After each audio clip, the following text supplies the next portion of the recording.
I'm really, really excited to introduce you to Ellie Monks from Green Element and Hermione Taylor from Do Nation.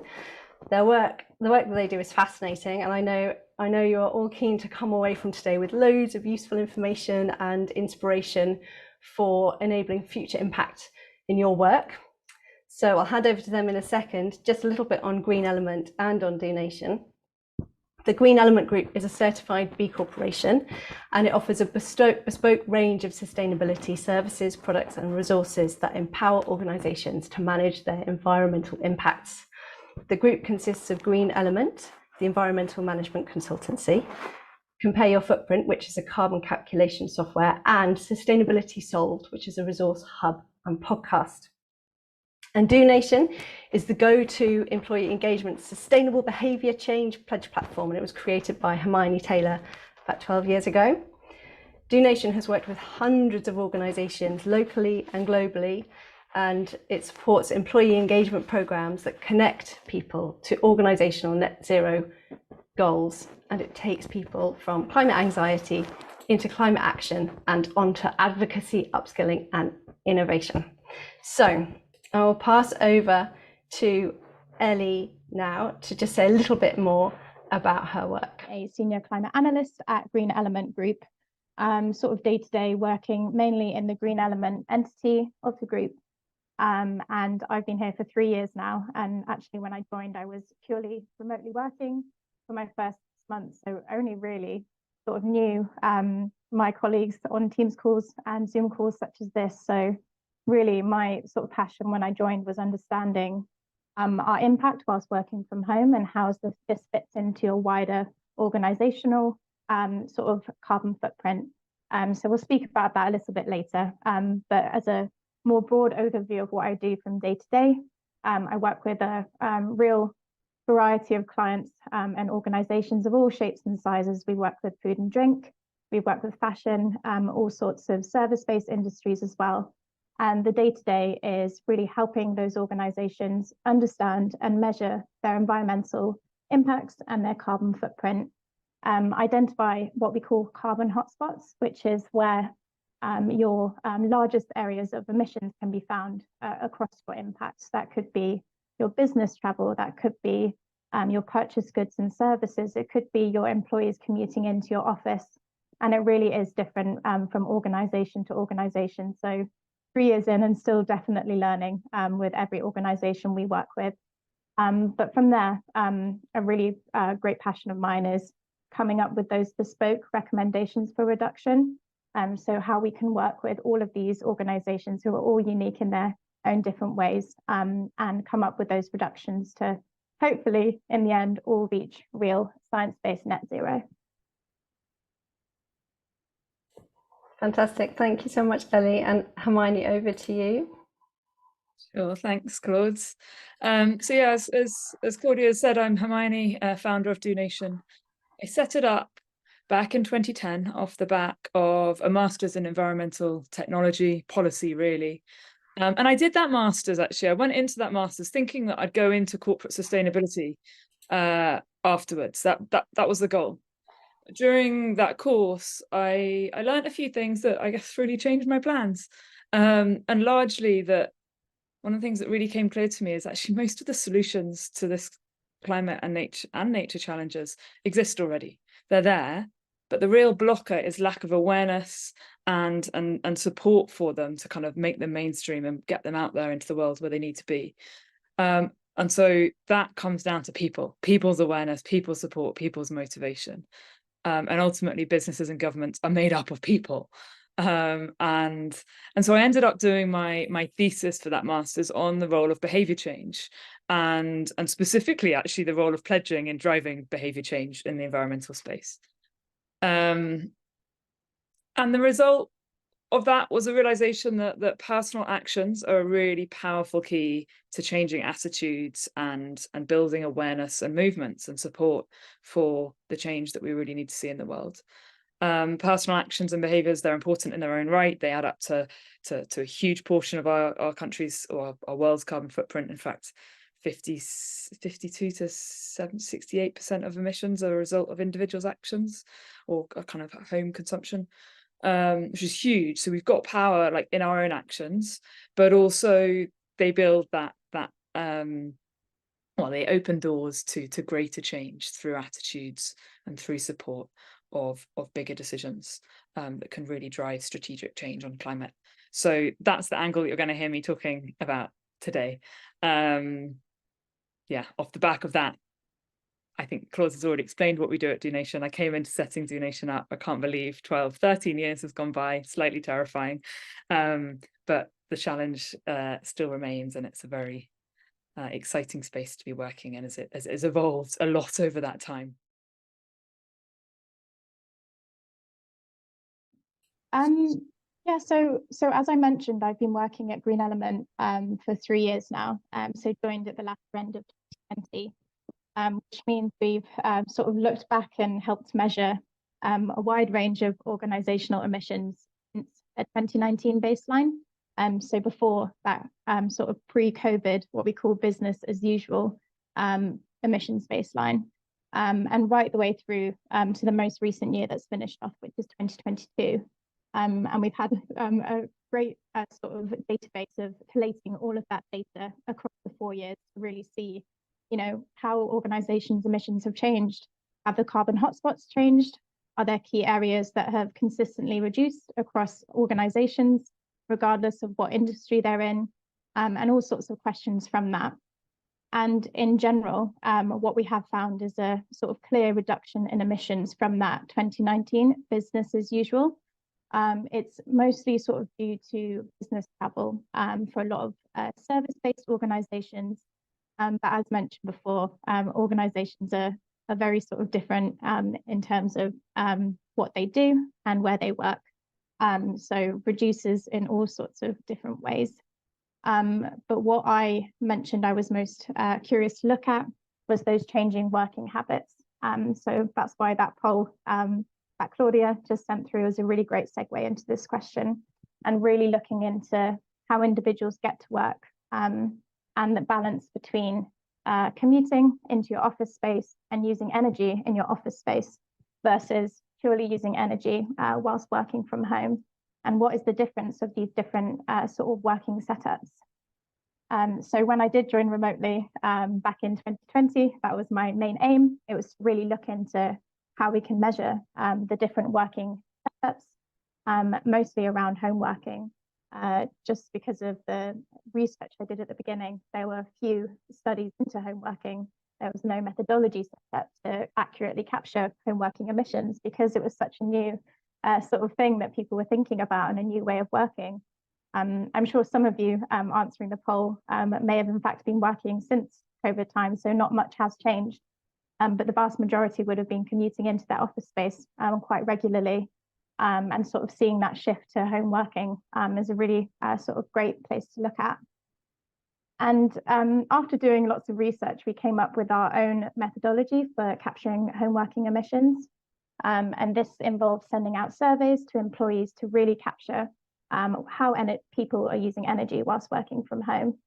And the survey covers a series of questions which cover your lighting, whether you use LED lights, your heating behaviours, so whether you heat just the room you're working in versus the entire house whilst working from home, whether you have a 100% renewable electricity tariff. And I know this was a question actually in the pre-event survey sign up. You were all asked whether you had a renewable tariff at home. And actually the response was really quite high. And I think 46% of you had a renewable tariff set up at home. And from all the data we've collated, I think it's just under 10,000 individuals now. Our average from our database is 20% of respondents having a 100% renewable tariff. So really great to see that this webinar is on the less carbon intensive side of things. But that's just one of the key areas we look at whilst measuring working from home emissions. And on average, we've collated all of this data and we found that for the average day work from home in the UK, you might emit around 2.5 kilograms of carbon dioxide equivalent gases. And most of that's due to heating. So what we really need to see is that's the working from home picture, but how does this compare to the office-based scenario where you might be commuting in and using office-based electricity. And despite mentioning earlier that there was a clear-cut reduction between that COVID baseline in 2019 and more recent years, it's actually a little less clear for looking at the different working setups, just because there's so many factors that might influence the balance between the two sort of scenarios. Just as a quick overview, as looking at the different scenarios, we see that London-based working and organisations based in London don't see a huge difference between their sort of pre-COVID office-based working versus working from home. And that's mostly because you work in London, your commute might be quite short, and you're often able to get public transport to work. So it's that sort of commuting piece of the London picture that sort of means that working from home isn't actually as emissions sort of savings as one might think originally. Sorry. But actually looking at the wider picture in the whole of the UK, our database has found that working from home is more efficient. Again, it's often driven by that commuting piece, because if you live in a more remote location with not as good public transport links, you might be having to drive to work, you might be having to drive longer distances. That really means that journey you're taking into work is more emissions intensive than staying at home and working from home and using energy whilst working from home. That's sort of the general picture we've seen, and there's definitely lots of tipping points to that. So it'd be good to get you guys thinking about your own commutes and how you get into work, and whether you think your journey might be more or less carbon intensive than maybe the energy you use whilst working from home. But I've just kind of focused on annual emissions, I guess, there, and looking at that pre-COVID year versus a more recent year, and that more sort of hybrid setup that we saw in the poll. But one other thing quickly to point out would be there's a lot of seasonal variation to this. As mentioned, a lot of the working from home related emissions is due to heating. So 2/3 of your impact from the energy use at home is due to heating your home. And obviously this is seasonal because you're not heating your home for all months of the year. There's a sort of discrete couple of months in the winter time where you'll be using your heating. And in the summertime, your heating should be switched off. So again, there's almost a tipping points in terms of when you might be commuting into the office. If you think about winter, it might actually be that working from home is less or more polluting than going into the office, simply because you're heating your own individual home due to it being a lot colder in the winter months. And actually commuting into the office and working from the office is the best way of reducing your individual and your organization's impacts. And then moving right the way through to the summer, it's almost the opposite picture, where you're no longer having to heat your home whilst working from home, but you're still having to make that commute into the office should you want to work from the office. So it's the opposite picture, where if you are working from home in the summer months, it is actually the most environmental choice. So yeah, lots of factors coming into play from the difference COVID has made. But I'll pass over to Hermione and her view on the more sort of employee engagement and action side of things. God, it adds a whole other level of complexity to HR teams or operations teams deciding what working setup to hybrid setup their teams should have. Let's see, yeah, summer and winter policies coming in. So in terms of, I guess we're coming from a slightly different angle at Do Nation. And I think, again, though, we've seen a big difference from pre-COVID to post-COVID in the kind of the appetite for engaging employees in individual action. I think largely it comes from the blurring of lines between home and work that has come from this remote working, hybrid home working, I should say, setup. Before COVID, we saw quite a lot of companies feeling pretty uncomfortable about engaging their employees in personal actions. Many were fine with it and understood that encouraging their people to consider the environment through their actions and lives wherever they are, whether that's work or home, is important to building understanding and awareness and the kind of knowledge and attitudes that they wanted to instill in their workforce. and that we're not one person at home and a different person at work. We are the same person with the same values wherever we are. A lot of organizations realized that, but at the same time, a lot felt pretty uncomfortable talking to their employees about how they heat their home, or how they wash their clothes, or how long their showers are, because that is not the boss's like business. And I get why people felt uncomfortable with that. But actually, during that lockdown time when we were working from home and children were joining meetings and people were working in their pajamas and literally taking work into their bedrooms, those boundaries have got broken down a little bit, for better or worse.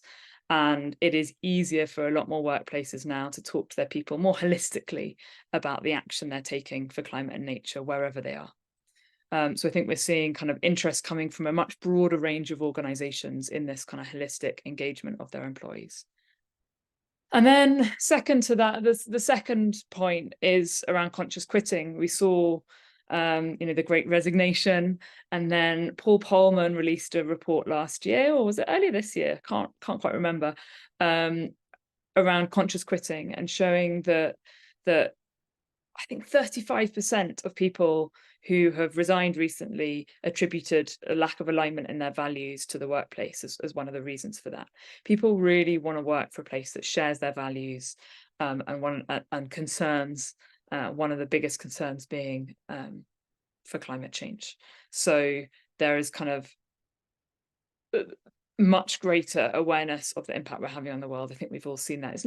I don't think that's necessarily down to COVID. I think the biggest point in history that really changed the narrative and story there was Greta, Extinction Rebellion, Blue Planet. Like that moment, those few months where all those things hit the world, really, really changed the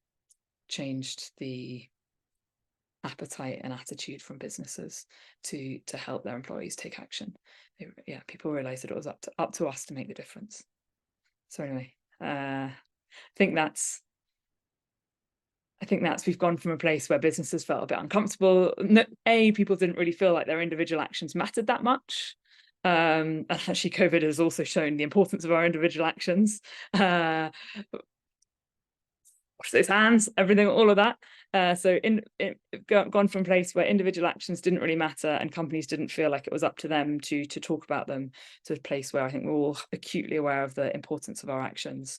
We want to do better, and employees have more of a license to, actually an imperative to help their employees change those.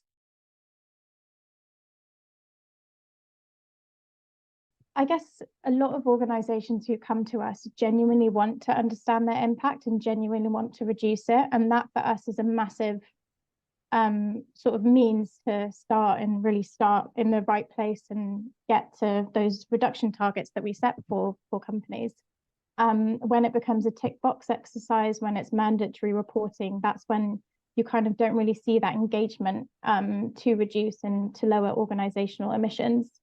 So I guess when a key hitter is really ensuring sustainability is at the forefront of decision making, and everyone is really empowered to understand the impact and to get involved. And as Hermione mentioned, you might be discouraged that your individual actions don't make a difference, but they really do. And we've seen it in company carbon footprints where we can really see the impact of some employee-based initiatives and work, and how it's enabled the individual action to kind of seep its way up to the organizational level and really see those key impacts, which is really fantastic to see. Another thing that we really see within organizations performing well and lowering their emissions is really, again, about the individual level and employees. It's about that engagement and it's about that education. Just to mention or highlight one of our key clients is Oddbox, and we've worked with them for quite a few years now. They sort of use our Compare Your Footprint platform and now take ownership of their own carbon footprint. They understand exactly what data they need to collect, how to put it into the system, and how to interpret their results. So we've gone from sort of Green Element, working out their emissions and really kind of taking them through the carbon footprint process, to taking them on and really taking their carbon footprint calculation in-house and sort of taking it on themselves. And that sort of is a really fantastic journey we've seen. But I know for the Oddbox team from the get-go, they really highlighted the education piece. A key bit of work we did with them before we even got into the carbon footprint work was lunch and learn, where all employees were invited on to a session with us, where we sort of went through the basics of what a carbon footprint is, why it's important to measure. And come sort of the end of the year, when we'd calculated the carbon footprint, we had another workshop which was going through their carbon footprint. And by that point, everyone was fully aware of what the organisation was doing, why the work we were doing was so important. And it was really quite an engaging session. I'd say as well, on the engagement side of things, sort of going back to that survey that we send out to capture working from home emissions and commuting related emissions. This is again where employees have a really important part to play, because working from home and commuting is often a carbon hotspot for the companies that we work with. Really ensuring that you as individuals are filling out the survey. Every response counts. If we get a 10% survey response rate, that means that 90% of employees and how they behave at home, what energies they're using, and how they're commuting to work is missing. And we have to make an assumption to fill in the gap and include it in the organisation emissions. And it's often the case that that 10% are really engaged and really sustainable. And it means that when we sort of use that data to plug the remaining gap, it's actually underestimating commuting and working from home emissions. So every response really does count and helps build the most accurate picture possible. We've had some clients who have put some incentives in there to really make sure to increase that survey response rate. We've had, claims to plant a tree for every response, or if we reach a 75% response rate, there'll be a prize for the team. So some really great sort of initiatives and incentives in there. And then the last sort of area where we've seen organizations really perform well in reducing their emissions is collaborating with their suppliers. Whilst employees and individuals play a really important part in your sort of organizational emissions, a lot of organizations find that their emissions are kind of controlled by someone else. It's the things you buy in from suppliers, the services you buy, and really working and engaging with your suppliers as well as your workers to reduce all of your different carbon hotspots is the sort of couple-tiered approach, making sure you're tackling all different areas of emissions. And it's never sort of easy to pick off the low-hanging fruit. It's sometimes a case of all the little actions you do really add up and really help reduce your emissions altogether. Thanks, Ellie. It's so important, isn't it? Just helping people understand that they really do have power to take action, but also to influence so much. So yeah, on that note, I'll hand over to Hermione. You might have something to say on that. Yeah, right. Nice segue. Yeah, I think when thinking about kind of, what's really helped the organizations we've worked with. Now, I could talk about in fact, it's the same thing. I could talk about what's helped them be successful in running a donation program and get really great participation rates and feedback from that program specifically. But also actually what changed, to me, what's really important is what change that unlocks in the longer term. And ultimately, I think both pieces come down to the same thing. And it's about really empowering and engaging people across your organization to be part of it. And so within the most successful programs we've seen, it's usually led by a sustainability manager or officer, maybe an HR team or internal comms supporting them. But rather than it being purely top down like that, their role is to set the infrastructure in place, plan the program, and recruit team champions. And on the programs we run, we have ultimately, I should explain a bit about more practically perhaps what donation is, so this context helps. Is clearer, but it's an online platform where you can have teams competing against each other to make the most pledges and save the most carbon.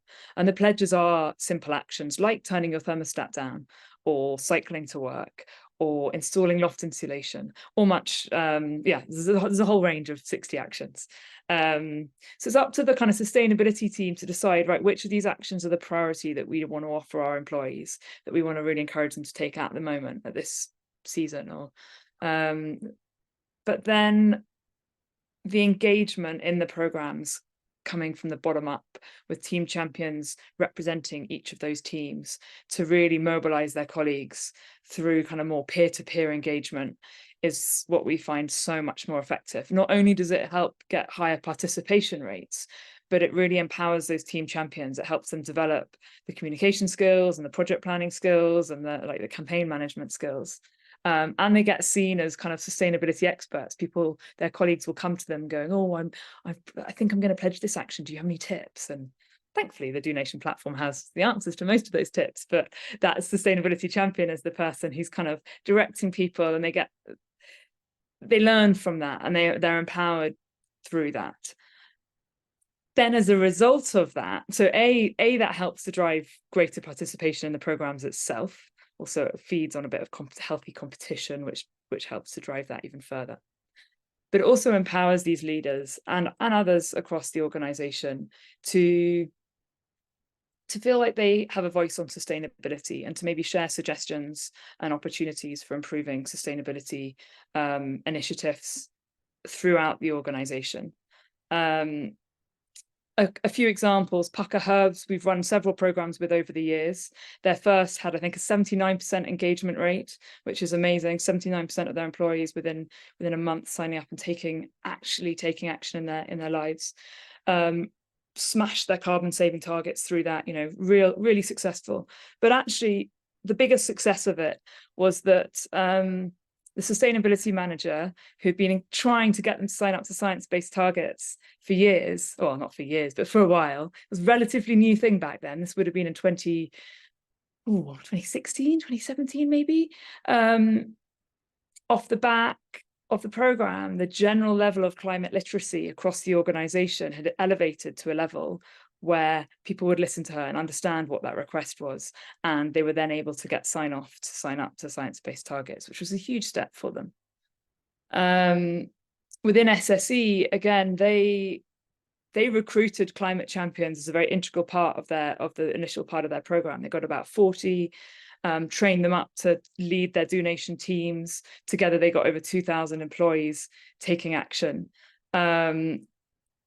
But off the back of that they built up this really active network of climate champions who went on to sign up to kind of climate literacy training and learning and development in the climate space, which I can't remember. I feel like they said there were thousands of people signed up to this training. It was absolutely incredible. She's never seen such a successful internal engagement program, or such interest in a development opportunity like that. And they're now ahead of their science-based targets, so they're smashing it. And another old client, just to wrap up here, where we saw great engagement, was Bates Wells, another fellow B Corp. We've worked with quite a few B Corps, two examples here already, but they ran a really good program. And then I saw a lovely report from them actually just earlier this week published, where they're talking about the role of individuals and employees in climate action, and kind of the role of people and culture in driving climate action. But one of the things that they were talking about there is the importance of incorporating climate into employment contracts and whistleblowing policies within a workplace. And as a law firm, I should have said, that's something they're now advising on, which is super interesting. Like seeing this journey of initial engagement of employees through to climate work being integrated into their client-facing work, I think is one of the biggest things we can look for.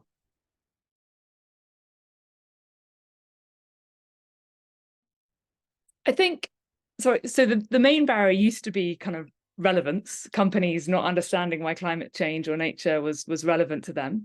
Thankfully, those days have long since gone, I think, and I no longer have to spend hours educating prospective clients on the risks and costs of inaction on climate.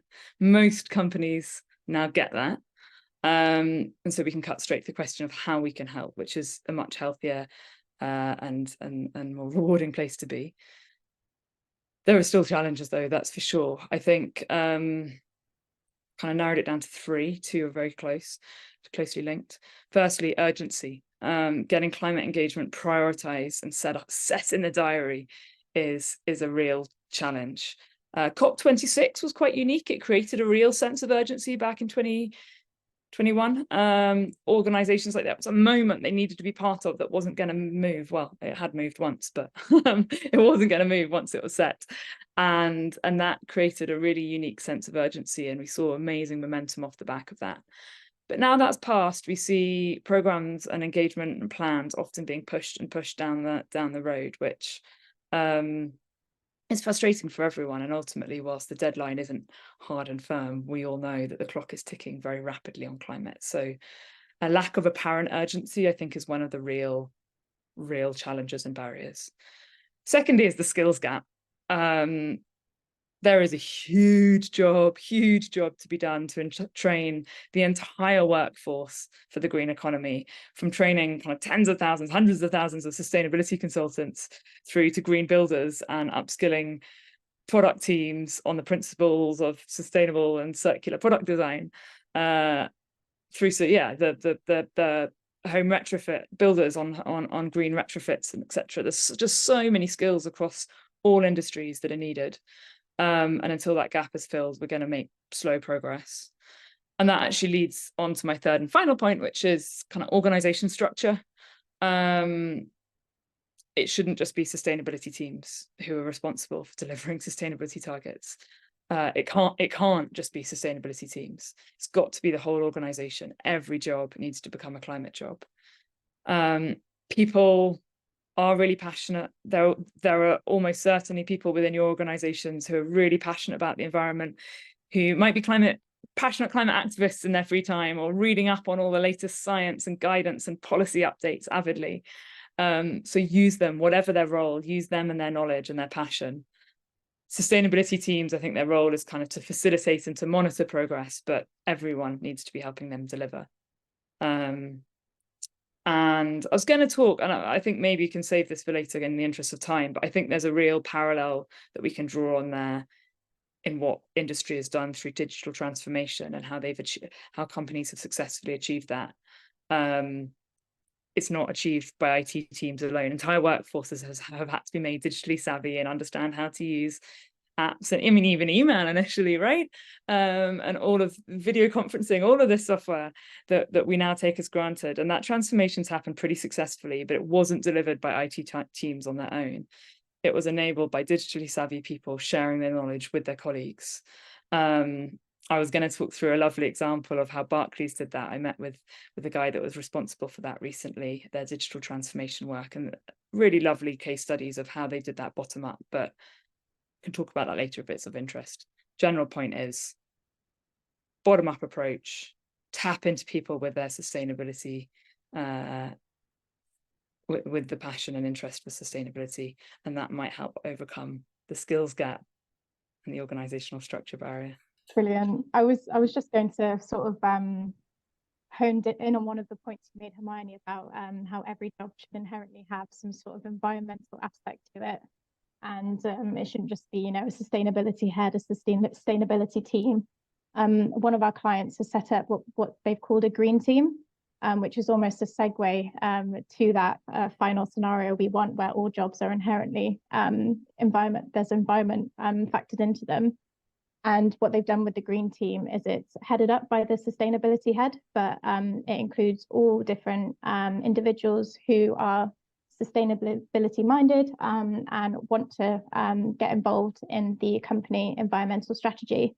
And it could be anyone from marketing, the sales team, just anyone across all different areas of the business who have an interest and want to get involved. So whilst that's not quite the eventual scenario we want to get to, it's certainly a good segue to make sure as many people across the business are involved if they want to be. And I guess a few things that I've noticed as barriers is climate terminology. I think it's been cleared up quite a bit over the past year or so, but it goes back to that engagement piece of what is the right target to set, what is the right end goal you want to reach as an organization. There's terminology like climate neutrality and carbon neutrality out there, but really kind of honing in that it is that net zero piece that we need to work towards, and achieving real science-based net zero, as per the Science-Based Targets Initiative, as you mentioned, Hermione, is the real sort of end goal, and how we can all make sure that global warming limits below that 1.5 degree cap. In terms of sort of going a bit more into specifics of science-based targets and how companies push them, science-based targets are sort of set up into two different targets. There's your net zero target, which is when you as an organization want to reach net zero and claim a net zero status. And then there's also what's called near-term targets, which is the next sort of 5 to 10 years from now, and your reduction pathway over the near term.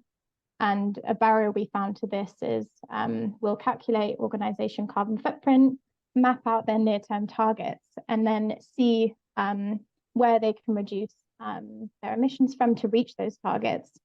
And it's often the case where they've done as much as they can physically do themselves to reduce emissions, but it's those external barriers of suppliers in their supply chain or other people who are sort of technically releasing those emissions in their direct kind of field. They're burning those fuels, but it's your indirect emissions from purchasing that service or sort of purchasing that physical good. It could just be simply a laptop that you're purchasing, and the external barrier of working with those suppliers and really seeing who are claiming what they're claiming in terms of the environment, and who are willing to collaborate and help you reduce those often stubborn emissions across your supply chain.